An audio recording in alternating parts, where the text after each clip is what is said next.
We have spent 2 terms investing heavily in national road, rail and transport infrastructure set to unleash growth, says President Buhari. UK-Canada reports annual inflation of 9.1% and 7.7% in May 2022. Oil slumped by around $5 as Biden calls for fuel tax cut.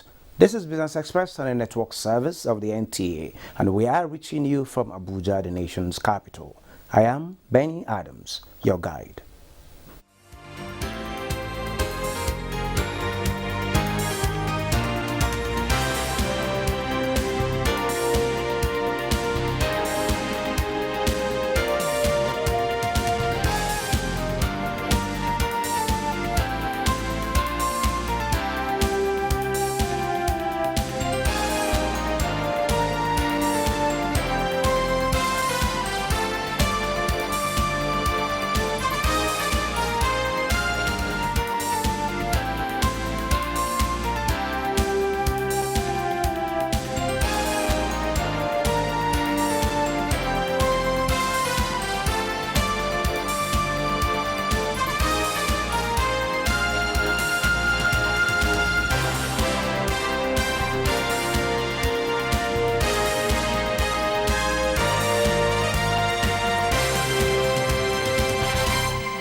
Good to have you here, and it's time to talk business. We start by telling you that President Muhammadu Buhari says his administration in 2 terms invested heavily in national road, rail and transport infrastructure set to unleash growth, connect communities and lessen inequality. He explained that it is a structural transformation and may not show on standard economic metrics now, but the results will be apparent in good time.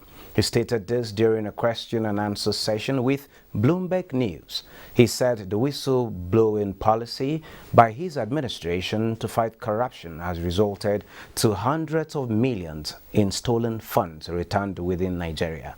Monetary recoveries in 2021 amounting to 152 billion naira have been recovered, working with international partners. The president said it can only be imagined what food inflation would be today had his administration not initiated organized programs like the Uncle Borrower scheme to boost domestic production, saying the country do not grow enough domestically.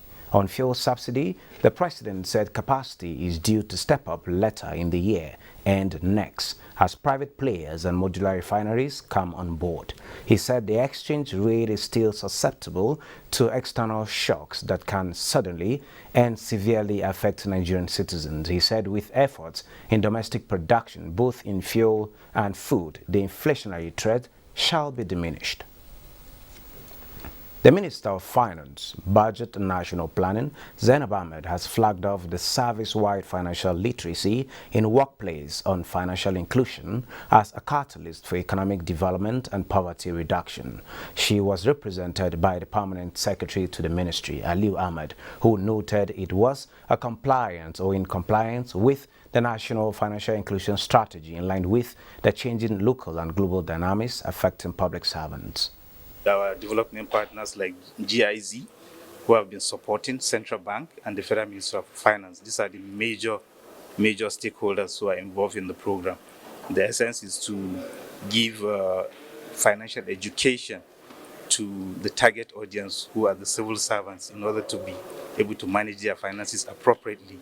And by that, you would have a critical mass of people in the country who can manage their finances effectively.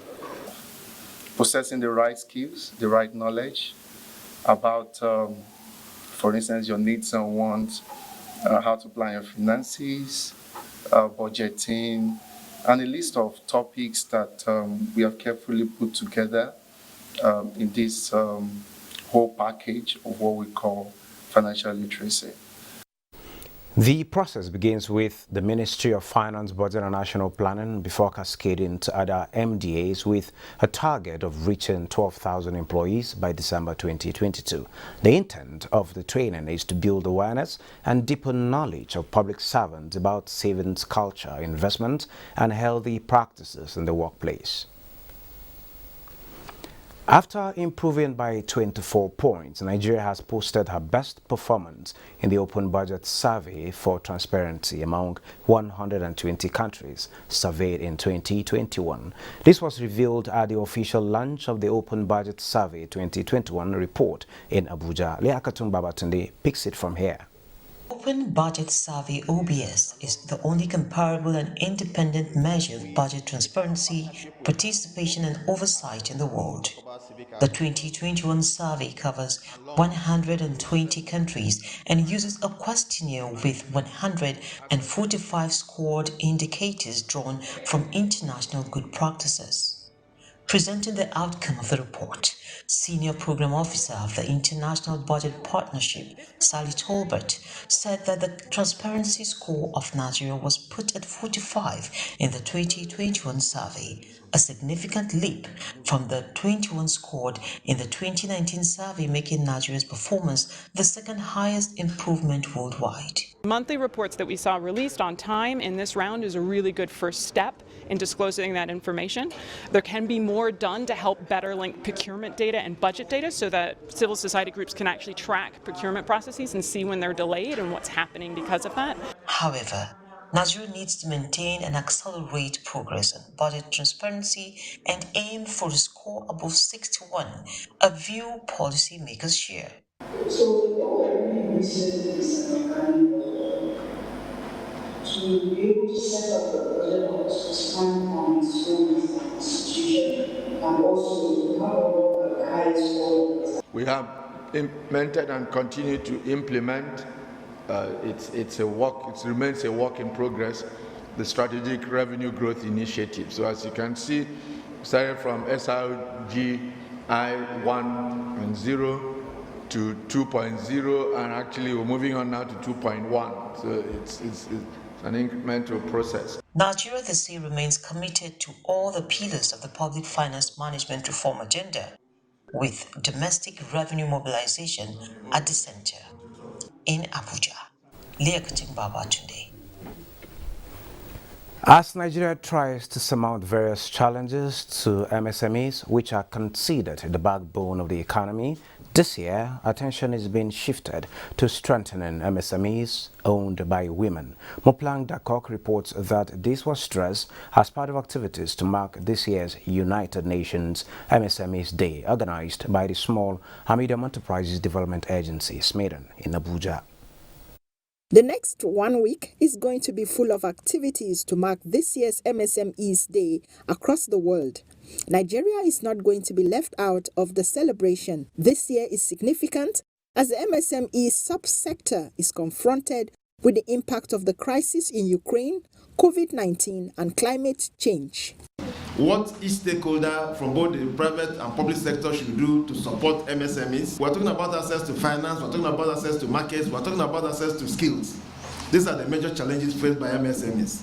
The expectation of SMEDAN is to be able to digitally position MSMEs, especially those owned by women and people with disabilities, to be regionally and globally competitive and to make Nigeria a dominant player in the African Continental Free Trade Agreement. Next week we'll be in Calabar to implement the Business Membership Organization and Trade Association Conference, and that will be 100% women-led enterprises. The upper week too will be in Lagos, in Katsina and Abuja to equally look at those living with disabilities. The MSMEs Week seeks to draw the attention of governments and stakeholders to poor infrastructure, lack of access to finance, multiplicity of taxes, among other challenges, and to proffer lasting solutions. In Abuja, Moplang Dakok. The new economy, or rather digital economy, may have come with huge potential and opportunities, but not without challenges. The most notable is threat to the cyberspace. How can businesses and individuals ensure cybersecurity is the focus of our discussion on the program. And joining me is President Cybersecurity Expert Association of Nigeria, Remy Afon. Remy, you're welcome to Business Express. Thank you very much. Well, talking about the internet, talking about the digital economy. Life has been so easy, or made so easy, with just a touch of the button, a push of the button on your phones, on your computer, a lot gets to happen. With the side effects of the global pandemic, cyber statistics have increased. Talking about hackers, there is this breach in data and all of that. Why are these cases on the rise, and what's the impact of all of this insecurity in the cyberspace on not just the Nigerian economy, but the global economy? Absolutely, thank you. The rate of cybercrime and attacks has increased tremendously, and this can be attributed to the pandemic in one hand, because during pandemic, a lot of businesses started working remotely, and also people started doing online purchases when organizations closed down. So cyber attacks saw it as an opportunity for them to grab and start increasing their attacks. And we have seen from statistics that the attacks has really tremendously, and it's not going down. You know, so a lot of organizations are targets of attacks in terms of business email compromise, whereby cyber criminals send invoices to them, bogus invoices, and they divert the funds to their own accounts. We've seen phishing emails that they send to their employees, and when they click on it, you know, they download malware on their system, and that obviously affects compromise their system basically, and that can lead to stealing of their money via their accounts. Individuals are also not left out. A lot of individuals have been targeted as well.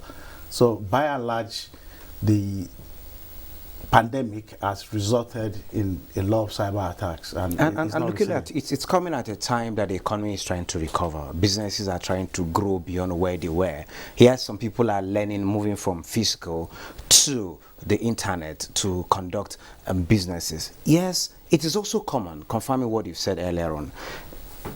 People, you can make somebody who generate a receipt for payment online, whereas you don't get the balance in your account. How can businesses thrive under this kind of threat?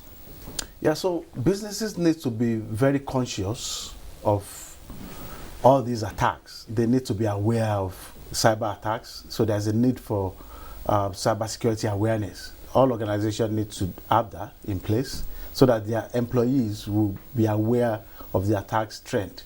For example, when someone is sending a bogus invoice to your organization, because you won't even know, because they will have changed the email addresses. You think it's coming from your genuine suppliers, and you need to pay them. So you need to have a second level kind of verification by making a phone call to your suppliers. Are you really the one that sent this? We just got this. Then apart from that, there's some other checks, there's some other controls that can be put in place. So talking about checks, like the average one, okay, yes, like using your computer or your phone, you hear, okay, there is a virus. Then there is an antivirus. Where is the antivirus in this kind of scenario? Yeah, so most organizations don't take security seriously. For example, you need to install antivirus on your system to make sure that any malware that is coming in is being blocked and is getting detected. There's also some other email gateway solution that if someone spoof email, what we mean by spoofing email is changing the email address of an organization to look genuine, whereas it is false or fake. So email gateway system will detect that and block it from coming in. So those are the things that organizations should be aware of. So if all these things are in place, at least it's going to minimize, you know, the attack. It's not that the attack is not going to take place, it's just a matter of time, but at least it's going to minimize it, and you have controls in place. I'll be able to detect it as well.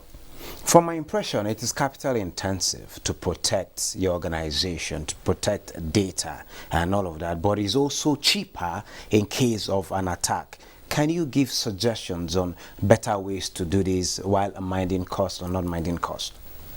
So for small businesses and enterprise, you don't need to have a full cybersecurity department in place. We have what we call managed systems. So you can subscribe to all these managed security solution providers that will provide solutions for you. And in that kind of situation, you just be paying little amount of money rather than have a complete set of cybersecurity expert within the organization. Which is expensive. Very expensive. So until you get to that level, you have a very big organization, then you can do that. But you can go through the route of a cheaper option by just subscribing to manage security solutions.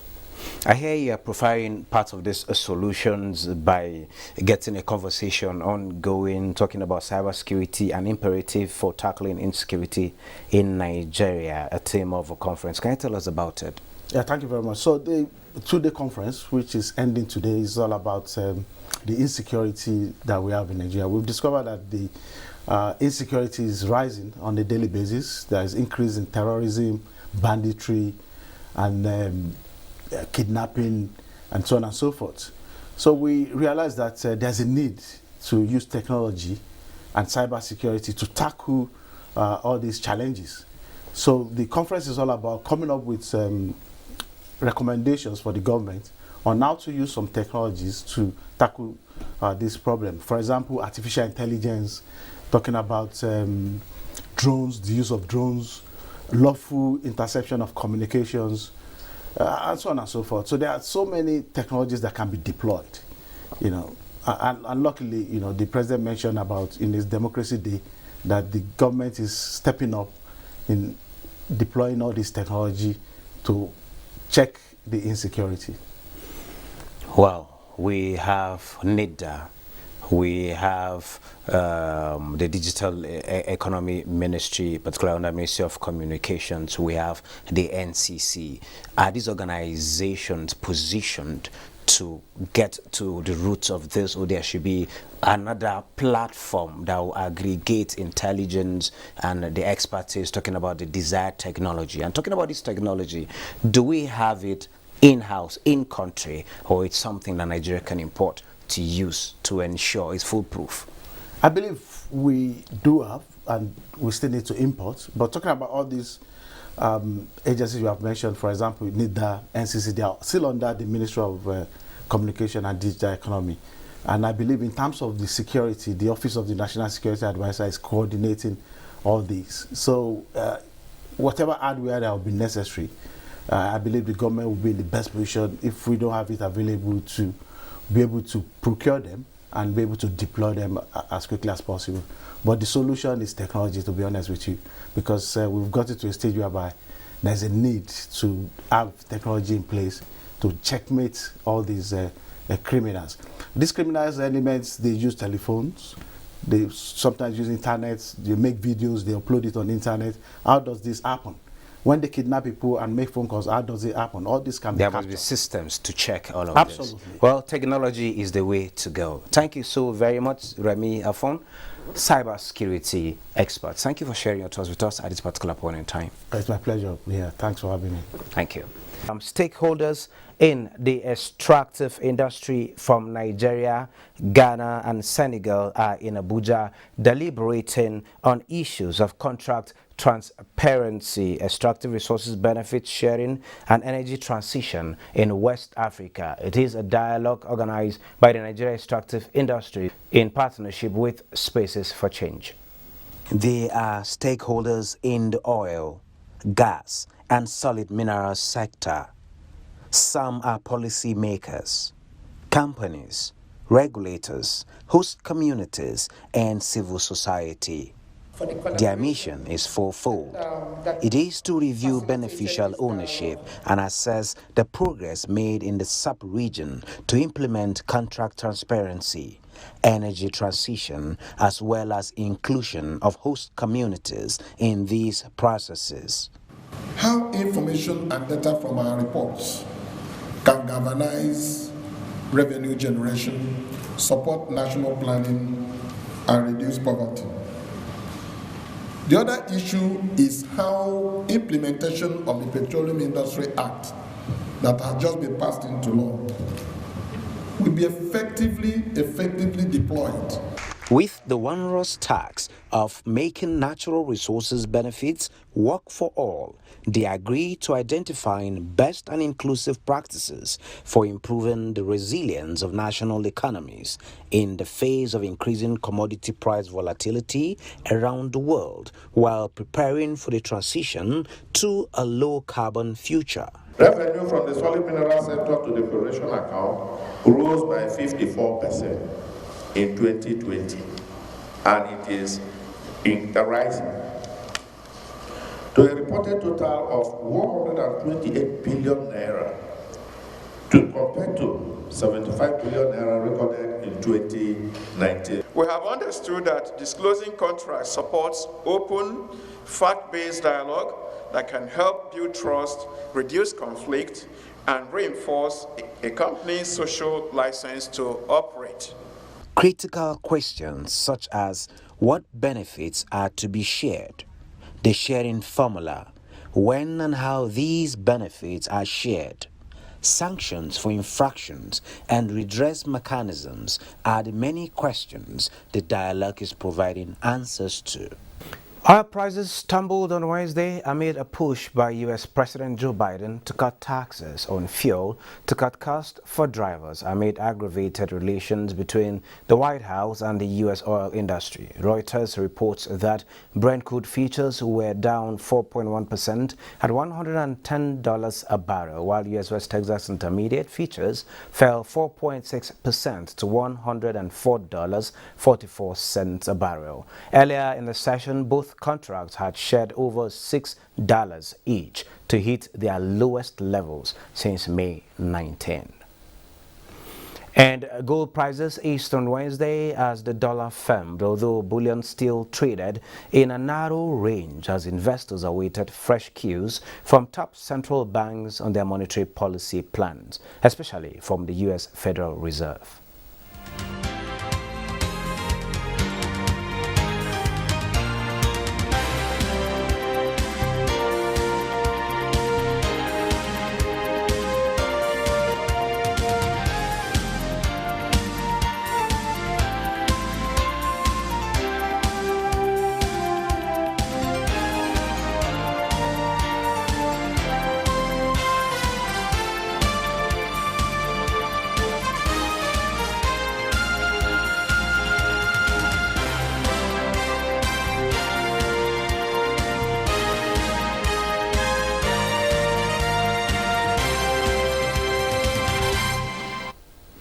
The stock market closed on a positive note this Wednesday for the second time this week. The all-share index appreciated by 0.56% to 51,377.21 basis points.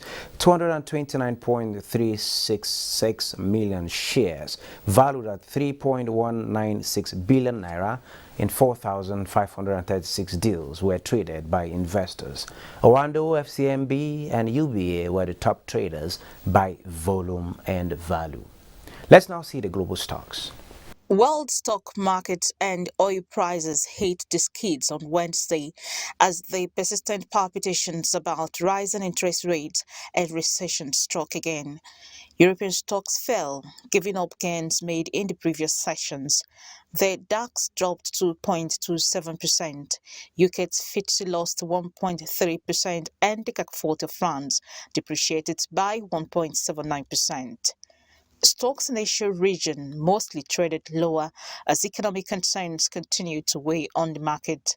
In Hong Kong, the Hang Seng Index fell to 0.56% to close at 21,008.34. The Shanghai Composite declined 1.2% to close at 3,267.20, and Japan's Nikkei 225 slipped 0.37%. U.S. stock index futures also fell early Wednesday after the major averages jumped in regular trading hours. Futures contracts tied to the Dow Jones Industrial Average fell 1.39%, S&P 500 futures declined 1.6%, and Nasdaq 100 futures also fell 1.8%. African markets were not left out of this Wednesday's bearish sentiment, as major stocks in the region depreciated, except for Tunisia's Tunedex and Ghana's GSE Composite, which recorded slight gains. Well, this is where we end this episode of the program. Don't forget, you can access all previous episodes on YouTube. Join us again on Thursday at 9:30 a.m. for another episode.